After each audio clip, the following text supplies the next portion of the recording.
ce n'est que lorsqu'ils déchirèrent accidentellement les vêtements de l'homme, et qu'ils aperçurent le tatouage sur son dos, que ces voyous qui racketaient les commerçants réalisèrent qu'ils avaient commis une terrible erreur. Sa fille n'aurait jamais imaginé que son père, cet ancien détenu à l'air si inoffensif, puisse avoir un quelconque lien avec le légendaire dragon aux 9 écailles. Ce qu'elle ignorait, c'est que son père était justement ce dragon aux 9 écailles qui terrorisait tout le quartier. À l'époque, pour protéger ses frères, il avait affronté seul 1000 hommes armés d'un simple couteau, du sud du pont jusqu'au nord, créant ainsi une légende. Depuis ce jour, le dragon aux 9 écailles était devenu un nom qui faisait trembler tout le monde. Des années plus tard, le jour de sa sortie de prison, des dizaines de voitures de luxe vinrent le chercher, car le gang qu'il avait fondé était devenu la plus grande organisation de la région. Tous ses frères attendaient qu'il reprenne les rênes, mais l'homme leur annonça qu'il ne reviendrait pas, à moins que quelqu'un n'ose s'en prendre à sa femme ou à sa fille. Son bras droit fut stupéfait. Il avait attendu son retour jour et nuit pendant tant d'années, mais la prison avait émoussé toute sa combativité. L'homme lui demanda de bien gérer l'organisation désormais, et de ne jamais la laisser devenir un gang criminel. Sur ces mots, il prit son sac et s'en alla. Tous ses frères mirent un genou à terre, promettant de l'attendre, mais l'homme ne leur prêta aucune attention,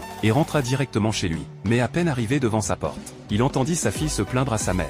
Elle disait qu'elle n'irait jamais chercher ce tôlard qui lui faisait honte. C'est à ce moment-là que sa femme remarqua qu'il était rentré plus tôt que prévu. L'homme ne se fâcha pas des paroles de sa fille, car toutes ces années, craignant de leur attirer des ennuis, il avait demandé à sa femme de dire qu'il était en prison pour vol. Mais ce mensonge avait valu à sa fille d'être moquée à l'école. C'est pourquoi elle avait toujours été froide avec lui. Elle lâcha qu'elle n'aurait jamais un père aussi minable, et tourna les talons. Sa femme lui expliqua que leur fille avait mal à l'estomac ce jour-là, car la cantine de l'école utilisait souvent de la viande avariée. Elle et ses amis venaient de dénoncer la cantine. Mais ce qu'elles ignoraient, c'est que le patron de la cantine avait découvert qu'il avait dénoncé, et s'apprêtait à se venger de leur fille. Pendant ce temps, l'homme avait installé un petit stand de nourriture devant l'école, pour s'assurer que les élèves et sa fille puissent manger sainement. C'était la raison de sa décision. Mais sa fille trouvait humiliant que son père vende de la nourriture devant l'école. L'homme ne lui en voulut pas. Après tout, il lui devait tellement après toutes ces années. Il lui dit qu'il n'y avait aucune honte à gagner sa vie honnêtement. L'important était qu'elle puisse désormais manger de la nourriture saine. Il tendit la nourriture à elle et à ses camarades. Mais sa fille la jeta par terre furieuse, disant qu'elle ne mangerait jamais ce qu'un prisonnier avait préparé. Ses camarades se moquèrent aussi de l'homme,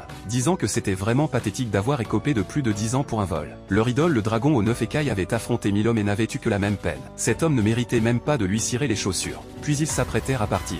Mais c'est à ce moment-là que le patron de la cantine arriva avec ses hommes. Ils avaient découvert qu'il était le père de celle qui les avait dénoncés. Ils pensaient maintenant que la dénonciation n'était qu'un stratagème pour leur voler leur clientèle. La fille regardait de loin son père se faire malmener. Elle se dit que ça ne la concernait pas. Mais l'homme voyait bien que sa fille était inquiète.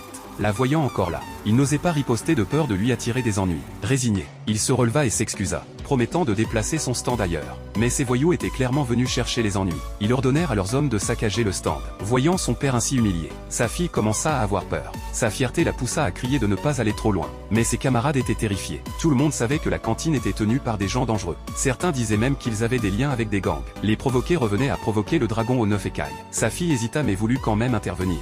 Après tout, cet homme était son père. Le patron de la cantine l'a reconnu immédiatement, réalisant que la dénonciatrice était là devant eux. Elle ordonna aussitôt à ses hommes de l'attraper. L'homme paniqua, promettant de partir immédiatement, les suppliant de ne pas faire de mal à sa fille. Mais il ne s'attendait pas à ce que ce genre de personne profite de sa faiblesse. Le patron lui dit que cette dénonciation lui avait coûté 60 000 € d'amende, et qu'il exigeait maintenant 100 000 € de compensation. L'homme accepta sans hésiter, mais sa fille s'interposa, disant qu'elle ne pourrait plus jamais le respecter s'il payait. Le voyou la gifla. Cette gifle frappa le cœur du père. Il ne put plus se retenir.